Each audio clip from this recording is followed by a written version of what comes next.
162 million people live in South Africa. That's at least according to the latest census. It's the fourth since democratic South Africa, and the data was released by Statistics South Africa yesterday. It revealed that Gauteng and KwaZulu-Natal account for half of the households that were recorded. So what does the growing population mean for governance amid very serious service delivery challenges in this country? Let's continue unpacking this data with senior analyst at Good Governance Africa, Pranish Desai, who joins us via our video link this morning. Great to have you on the program, Pranish. Thanks very much indeed for making time. Let's just start by addressing the skepticism around these numbers. You know, I've seen already articles published even as recently as an hour ago, raising concerns around this undercount figure standing at 31%.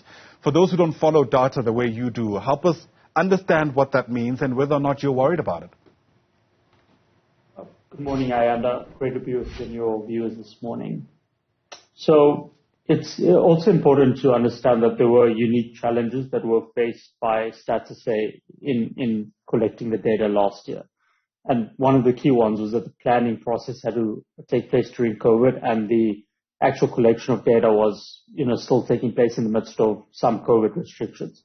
So that placed a curb on some ability to get in contact with households. And then in addition to that, they also decided to use, partly as a result of COVID, the 2022 census as an opportunity to diversify the way in which they collect data.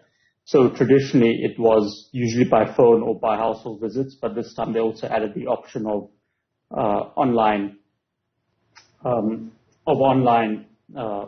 data collection. So that meant that there were more challenges that came away, especially in terms of technical challenges. In terms of undercount figure, there are certainly legitimate concerns, but broadly, so long as Stats.SA is confident in that it was able to reach sufficient numbers of people to produce a credible figure, I think that there is merit to the idea that the figure which they have produced is more or less in line with what the population was at the time of Feb 2022, which is what the 62 million figure indicates. Yeah. It's not a figure for, today, it's for a specific point in time.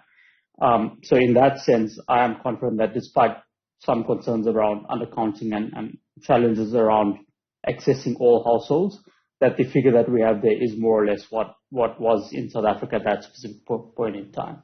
And that's an important point, I suppose, to underscore, right? South Africa actually has pretty decent statistical capabilities, at least when compared to our peers on the continent. Yeah, we are definitely one of the African leaders when it comes to statistical capacity. Now, there are some important challenges which Stats.SA as an institution does face, especially in terms of underfunding and that. But, broadly, as of right now, as a data analyst, I'm usually very confident when I do see Stats.SA data that, there's some degree of reliability to it, and more often than not, a pretty good degree of reliability to it. Right. All right, let's talk a bit more about the numbers now. No surprises that Gauteng emerged as the most populous province in the country, and that's for all kinds of reasons, including people looking for better economic opportunities. What was interesting, though, is that Gauteng and KwaZulu-Natal apparently account for half of the households in the country. In your mind, how should that inform how government spends when it comes to the division of income provincially? Because, of course, the census is meant to kind of feed into informed decision-making, even from Treasury. That's a great point. Thanks, Anda. So one of the key roles of the census is to determine the allocation of budgets, both at the provincial level, nationally, at the local municipal level, at all these sorts of levels, even at the sort of ward district level. It determines a lot of these considerations. So in that sense, it does indicate that a large proportion of the budget would end up going to more populous provinces. And also an important consideration amongst the provincial trends is the fact that there's a growing urbanization trend, which means there will be growing demand for services, whether it's basic services like access to water and adequate sanitation among urban areas, but also in terms of, growing demand for schools and hospitals within urban areas. That's an important consideration, even within these provinces, which are seeing some increases in their overall population that are higher than the national rate. The other legitimate consideration in regards to the distribution of financing to these provinces is also that we cannot also afford to, leave other provinces behind.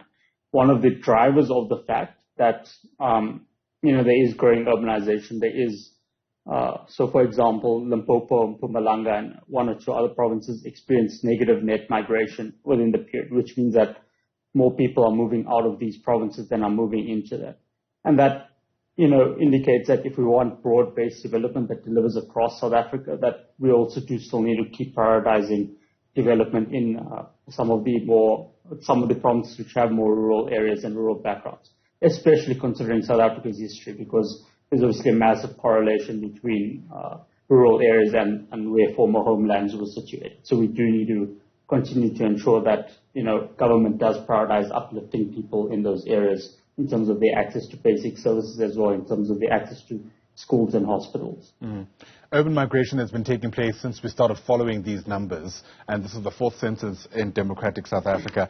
And in my mind, this can't happen indefinitely without us responding to it in one way or the other. It's either we need to start thinking about how we could slow down that migration by, as you're mentioning, making sure we upgrade rural areas in this country, or we need to think very differently about housing and spatial planning should take place in our cities. No, definitely. We do need to keep reevaluating that. So, for instance, I did notice that there was a large uptick in the proportion of households which were reported as being formal households in South Africa between the 2011 census and this one here. But, as the population grows, as it does become more urban, where these households are situated is very important. Provinces like Gauteng don't necessarily have a lot of space, but they're getting a lot of inflow in. So how you deal with that is also very important from a governance perspective, because, if it isn't adequately dealt with, then, there will be growing discontent in these urban areas, and that's an important negative mark against the legitimacy of the government to actually act on behalf of people. So being able to proactively manage and plan these sorts of things will be paramount importance for the government over the next, few years as we move towards the next census at the beginning of the next decade. And there are other considerations. For example, I noticed that, the median age of South Africans is rising across racial groups. And that means that healthcare will be a growing budgetary consideration in years to come. So, how the government deals with these various things will play a significant role in determining whether South Africa is able to make tangible progress that delivers for all citizens. Absolutely. Formal housing may be up, but the number of homeless people is also concerning. The census finding about more than 55,000 people were recorded as being homeless in 2022.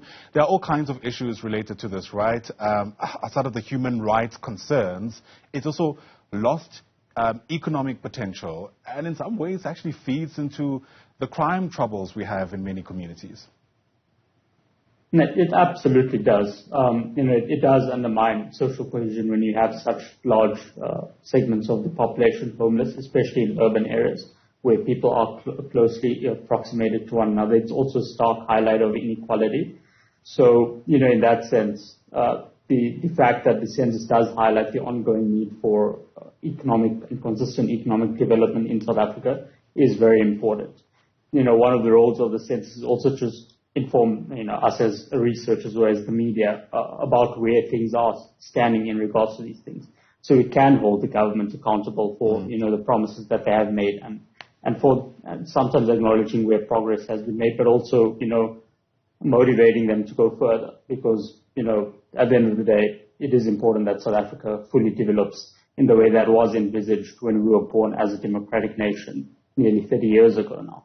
Absolutely. And the President, in his reflections about this report yesterday, spoke about how it highlighted the urgent need for the country to meet the aspirations and visions in the NDP. And we've heard about the NDP for years now. But I wonder what that looks like for you in a context where, yes, there are green shots, but there are also a number of challenges. It's certainly not something we can solve all at once. And so if we were to begin somewhere, where would that place be?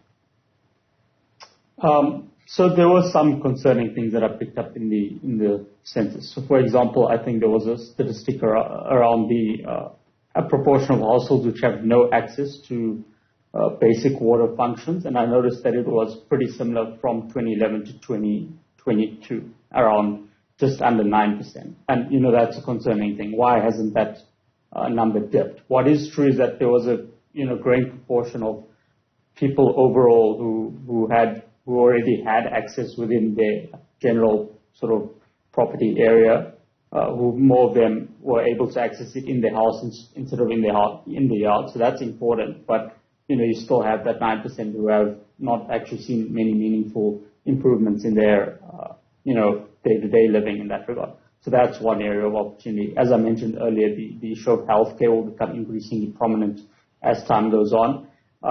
And then in some indicators, it's a mixed picture. The census report mentioned that the number of children aged 5 to 6 who were registered in school is a lot higher than it was for the first democratic census in 1996. But the number of school-aged children as we get closer to matriculating is actually slightly lower, and that's a concerning thing. In his last State of the Nation address, President Mandela said something along the lines of, the census 1996 is the sort of benchmark according to which we must measure future progress. And in that respect, all subsequent censuses play that role. Right. So, at GJ, for example, we have something called the Governance Performance Index, and that looks at local municipal performance. So we use census data a lot for that. So it is essential in being able to track these things over time so that you do pick up things like that education discrepancy. It does highlight that the government does need to prioritize finding a way to keep 15, 16, 17, 18-year-olds in school, because that's important for South Africa's long-term development. Without a doubt. Plenty to think about, and thanks for helping us connect the dots, so to speak. Pranish Desai is a Senior Data Analyst with Good Governance Africa. Once again, thanks very much indeed.